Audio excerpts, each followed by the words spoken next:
നമ്മുടെ ഈ പാൻറ്റ് തയ്ക്കുന്ന രീതി ഒന്ന് നോക്കാം. ഈ പാൻറ്റിൻ്റെ നീളം എനിക്ക് 24 ഇഞ്ചാണ് വേണ്ടത്. അതുപോലെ അരവണ്ണം 21 ഇഞ്ചായിരുന്നു അരവണ്ണം ഉണ്ടായിരുന്നത്. ആങ്കിൾ റൗണ്ട് എനിക്ക് ആവശ്യത്തിനനുസരിച്ചിട്ടുള്ള ആങ്കിൾ റൗണ്ട് ഞാൻ എടുത്തിട്ടുണ്ട്. ഇതിൻ്റെ എങ്ങനെയാണ് ഫസ്റ്റിൽ നോർമൽ പാൻറ്റാട്ടോ. ഇതിന് പ്രത്യേകിച്ചൊന്നും ഒരു ചെറുത് വലുത്, ഫ്രണ്ടിൽ പീസ് ചെറുത് ബാക്കിലെ പീസ് വലുത് എന്നുള്ള രീതിയിലല്ലാതെ നോർമലായിട്ടുള്ളൊരു പാൻറ്റാണ്. അപ്പോൾ ഇതിൻ്റെ അരഭാഗമാണ്, ഇതിൻ്റെ താഴ്ഭാഗമാണ്, ഇതിൻ്റെ ആങ്കിൾ റൗണ്ടിൻ്റെ ഭാഗമാണത്. ഈ ഭാഗം ഞാൻ ആദ്യം തന്നെ മടക്കി തയ്ക്കുകയാണ്.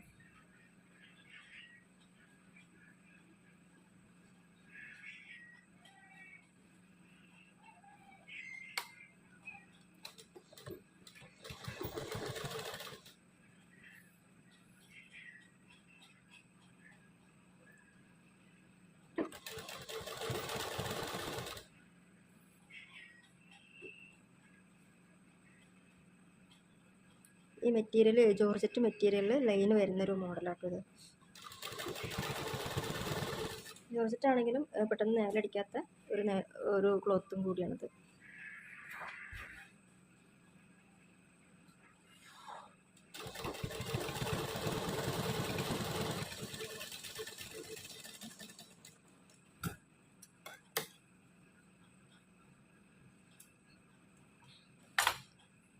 ആദ്യം തന്നെ ഇതിൻ്റെ കരഭാഗം മടക്കി തയ്ച്ചു. ഇനി വേണ്ടത് ആ കരഭാഗം തന്നെ നമ്മൾ ഇങ്ങനെ മടക്കി വെച്ചതിന് ശേഷം നമ്മൾ ഇവിടെ നിന്ന് ഇങ്ങോട്ട് അളവെടുത്ത ആ 4.5 ഇഞ്ച്, ഇവിടെ നിന്ന് ഇങ്ങോട്ട് 4.5 ഇഞ്ചാണ് അളവെടുത്ത് മാർക്ക് ചെയ്തിരുന്നത്. ആ മാർക്ക് തിരിച്ച് കാലിൻ്റെ ആങ്കിൾ റൗണ്ടിൻ്റെ ഭാഗമാണ് 4.5 ഇഞ്ച് ഞാനിവിടെ മാർക്ക് ചെയ്ത് കൊടുക്കുന്നത്. ഇവിടെ വെച്ചിട്ട് സ്റ്റിച്ച് ചെയ്യാൻ വേണ്ടിയിട്ട് കൊടുക്കുന്നത് കറക്റ്റ് 4.5 ഇഞ്ചാണ്. അതിൽ സ്റ്റിച്ച് ചെയ്ത് തുടങ്ങാം.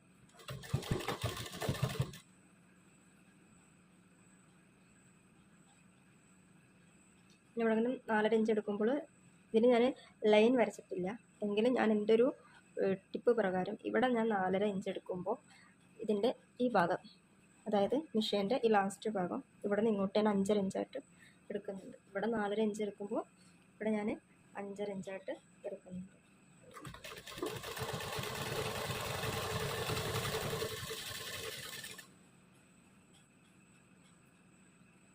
ഇവിടെ 5.5 ഇഞ്ച് എടുത്തല്ലോ. അപ്പോൾ അവിടെ 5.5 ഇഞ്ച് എടുത്ത സ്ഥിതിക്ക് ഞാനിപ്പോൾ ഇവിടെ കുറച്ചേ ഉള്ളൂ, നമ്മുടെ ക്രോച്ചിൻ്റെ ലെങ്ത്തിലേക്ക് കുറച്ചേ ഉള്ളൂ. അപ്പോൾ ഇവിടെ ഒരു 1/2 ഇഞ്ച് കൂടി കൂട്ടിയിട്ട് 5.5 എന്നുള്ളത് 6.5 പ്ലസ് 1/2 കൂട്ടി 7 ഇഞ്ച് ഞാൻ എടുക്കുന്നുണ്ട്. നിങ്ങൾ ഈ രീതിയിൽ എടുക്കണ്ട കേട്ടോ. ഞാൻ സ്റ്റിച്ച് ചെയ്ത് വരുന്നൊരു രീതിയാണത്, അതുകൊണ്ട് പറഞ്ഞു. അത് പഠിക്കേണ്ട രീതിയൊന്നുമല്ല, ഞാൻ ചെയ്ത് വരുന്നൊരു റൂട്ട് അനുസരിച്ച് പറഞ്ഞതേ ഉള്ളൂ.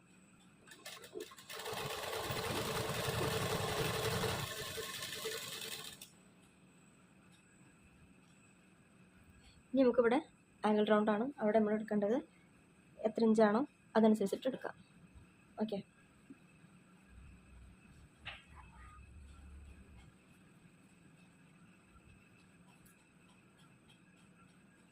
എട്ടര ഇഞ്ചാണ് അത്. 8.5 ഇഞ്ച് ഞാൻ കറക്റ്റ് ലാസ്റ്റ് ഭാഗത്ത് 8.5 ഇഞ്ച് വെച്ചിട്ട് തന്നെ തയ്ക്കാം.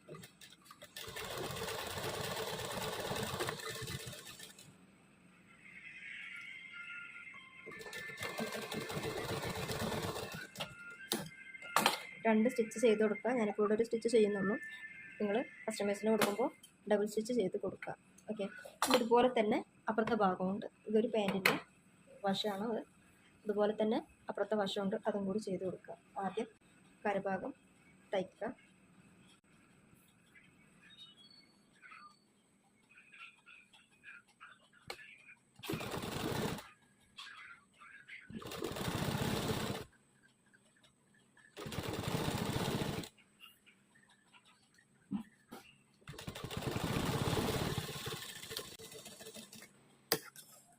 അതിനുശേഷം ഇതിൻ്റെ നല്ല വശത്താണ് മാർക്ക് ചെയ്തിട്ടുണ്ടായിരുന്നത്. ഇവിടെ ഒരാൾ പഠിക്കാൻ നേരിട്ട് വന്നപ്പോൾ അവർക്ക് മാർക്ക് ചെയ്ത് കാണിച്ചു കൊടുക്കുമ്പോൾ തെറ്റിപ്പോയതാണ്. എന്തായാലും ഇതിൻ്റെ ചീത്തവശത്തായിരുന്നു മാർക്ക് ചെയ്യേണ്ടത്. നമുക്ക് ഇവിടെ നിന്ന് ഇങ്ങനെ തന്നെ തയ്ച്ചു വരാം.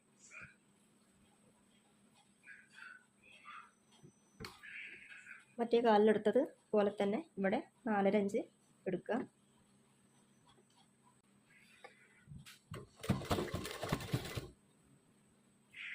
അവിടെ ഞാൻ 4.5 ഇഞ്ച് എടുത്തു. ഞാനിവിടെ ഇവിടുത്തെ സൈഡിൽ 5.5 ഇഞ്ച് എടുക്കുന്നുണ്ട് കേട്ടോ. ഓക്കെ,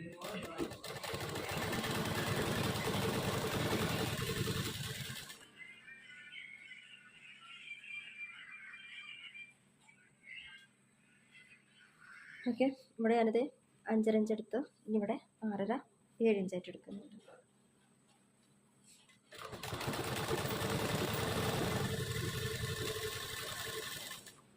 ഇതുപോലെ ഞാൻ വീണ്ടും പറയുന്നത്, ഇതുപോലെ നിങ്ങൾ എടുക്കണമെന്നില്ല. നിങ്ങൾ എടുക്കുമ്പോൾ നിങ്ങൾ മാർക്ക് ചെയ്ത ആ ലൈനിൽ കൂടെ തന്നെ സ്റ്റിച്ച് ചെയ്ത് വന്നാൽ മതി കേട്ടോ.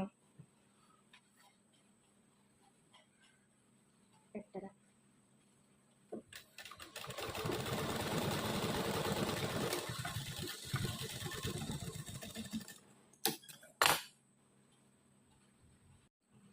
ഇനി ഇതിൽ ചെയ്യേണ്ടത് എന്താണെന്ന് വെച്ച് കഴിഞ്ഞാൽ, നമ്മുടെ ക്രോച്ചിൻ്റെ ഭാഗമാണത്. ഈ ഭാഗം നമ്മുടെ ക്രോച്ചിൻ്റെ ഭാഗമാണ്. 2 സൈഡിലത്തെ ക്രോച്ചിൻ്റെ ഭാഗം എടുക്കുക. ഇങ്ങനെ ഇങ്ങനെ. അതിനുശേഷം ഏതെങ്കിലും ഒരു ഭാഗത്ത് നിന്ന് ഇങ്ങനെ ഈ ഭാഗത്ത് നിന്ന് ഇങ്ങനെ റൗണ്ട് ചെയ്ത് തയ്ച്ച് വരാം. തട വെക്കുക. എന്നിട്ട് അതിൻ്റെ മേലെ ഇവിടുത്തെ ഈ വശം ഇതിൻ്റെ മേലേക്ക് വെച്ചിട്ട് തയ്ക്കാം. ഒരു വശം മേലേക്ക് കണ്ടു പോകുന്നുണ്ട്, അതേപോലെ തന്നെ ഒരു വശം ഇവിടെ നിന്ന് ഇങ്ങോട്ടും പോകുന്നുണ്ട്. ഇത് കണ്ടില്ലേ, ഈ 2 വശം ഇങ്ങോട്ട് പോകുന്നുണ്ട്. ഇനി ഇവിടുത്തെ താഴത്തെ വശം എടുത്തിട്ട് ഇതിൻ്റെ മേലെ വെച്ചിട്ട് തയ്ക്കാം.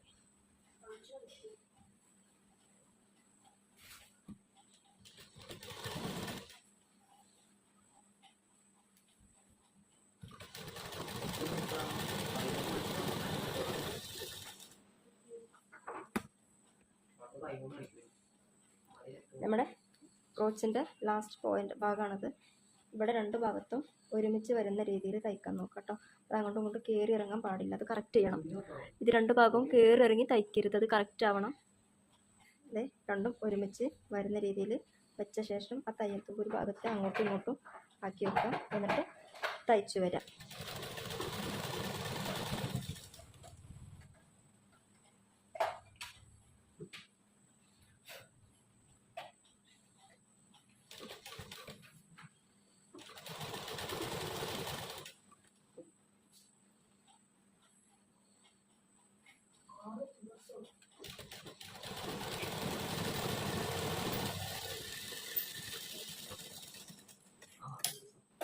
ഞാനിപ്പോൾ അവിടെ ജോയിൻ ചെയ്തു. ഇവിടെ എന്താ ഉണ്ടാവാൻ നോക്കാതെ 2 സൈഡ് ജോയിൻ ചെയ്തു. നമ്മുടെ സെൻറ്റർ ഭാഗമാണത്. അകത്ത ഭാഗം നോക്കാം. കണ്ടില്ലേ, 2 ഭാഗത്തെയും സെൻറ്ററാണ് ഇവിടെ വരുന്നത്. ഇനി ഇതിൽ പ്രത്യേകിച്ച് പറയാനെന്ന് പറയാൻ നമ്മുടെ അലസ്റ്റിക് വെച്ച് കൊടുക്കുക എന്നുള്ളതാണ്. അലസ്റ്റിക് വെച്ച് കൊടുക്കുന്നതിൻ്റെ തൊട്ട് മുന്നായിട്ട് ഇവിടുന്ന് ജസ്റ്റ് ഒരു വട്ടം അങ്ങനെ മടക്കിയിട്ട് ഇതിൻ്റെ മേൽഭാഗം തയ്ച്ച് കൊടുക്കുക.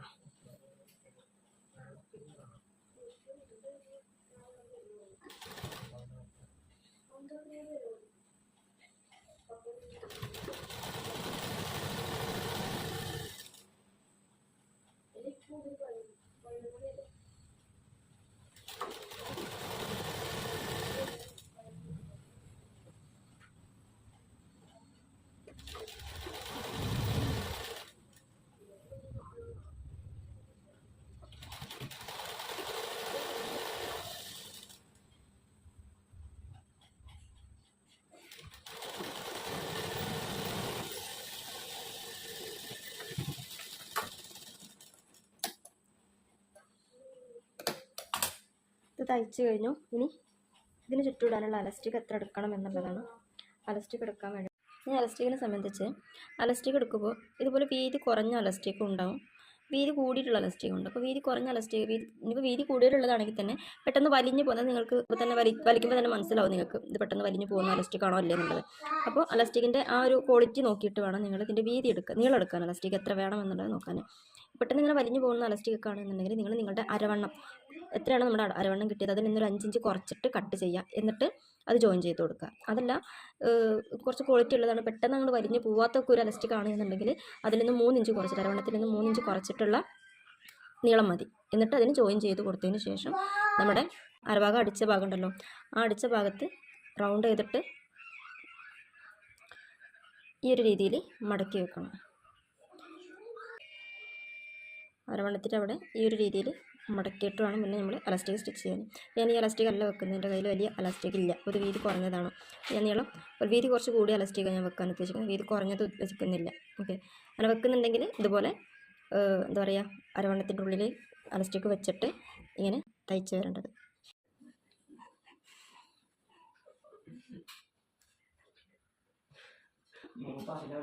ഇത് സ്റ്റിച്ച് ചെയ്യുമ്പോൾ നമ്മുടെ അലാസ്റ്റിക് ജോയിൻ ആവരുത്, അത് സ്റ്റിച്ച് അലാസ്റ്റിക് തട്ടാത്ത വിധത്തിൽ വേണം സ്റ്റിച്ച് ചെയ്ത് വരാൻ.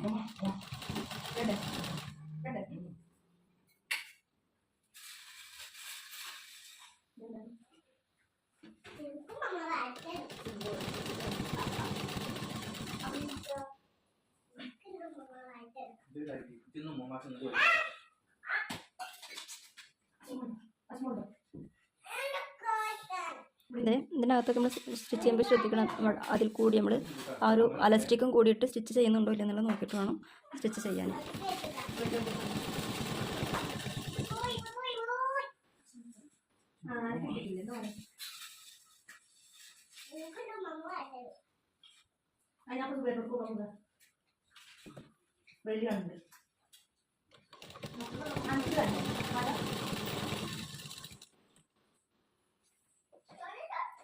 നമ്മൾ ഇവിടെ നിന്ന് ബാക്കി ഈ അലാസ്റ്റിക്കിനെ വലിക്കുമ്പോൾ ഇതിനകത്ത് നിന്ന് ഇങ്ങോട്ട് പോരണം, കണ്ടില്ലേ, അങ്ങനെ പോരുന്ന രീതിയിൽ.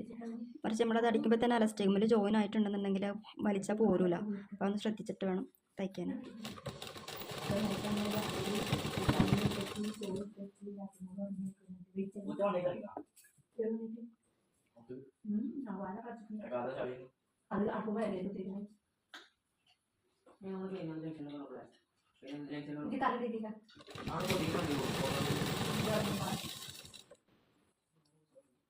അത് കഴിഞ്ഞാൽ വീണ്ടും വലിക്കാം.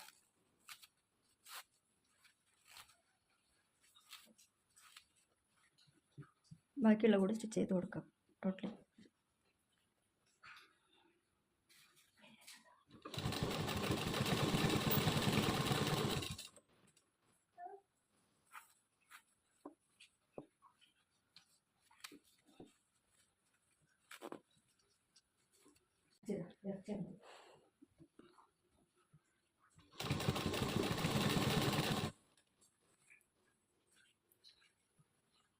ഇവിടുന്ന് ലാസ്റ്റ് ഭാഗമാണത്, ഇത് ഫുൾ അങ്ങോട്ട് ജോയിൻ ചെയ്ത് കൊടുക്കുക. അതിന് ശേഷം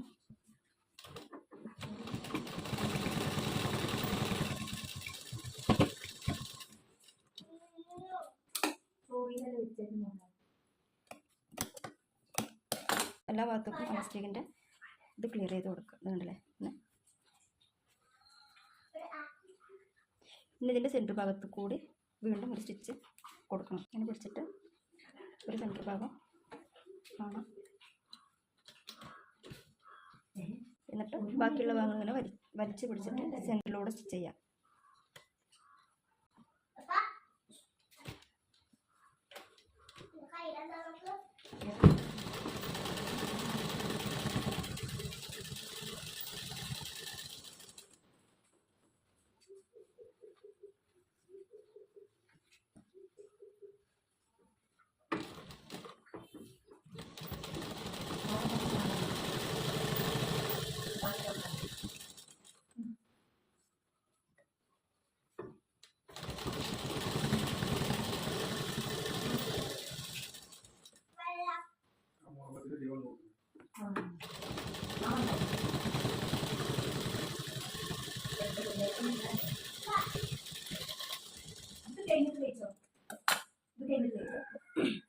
അതിനുശേഷം സ്റ്റിച്ച് ചെയ്ത തയ്യത്തുമ്പത്ത് ക്ലിയർ ചെയ്ത് കൊടുക്കാം.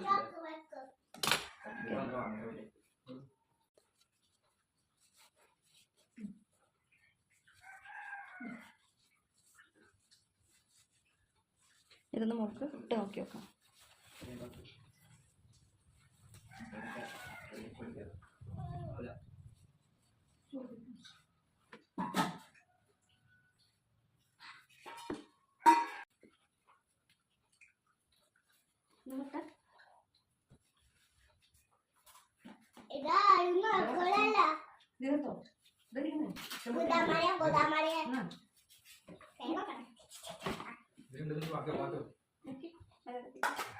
വൈകുന്നേരം കൂടല്ലേ അപ്പൊ അതിങ്ങനെ ഇവിടെ ഒന്ന് ഇങ്ങനെ സൂചിപ്പിക്കുന്നില്ല അങ്ങനല്ല ഇങ്ങനെ ഇങ്ങനെ അങ്ങനെ അതിനകത്തുള്ളത്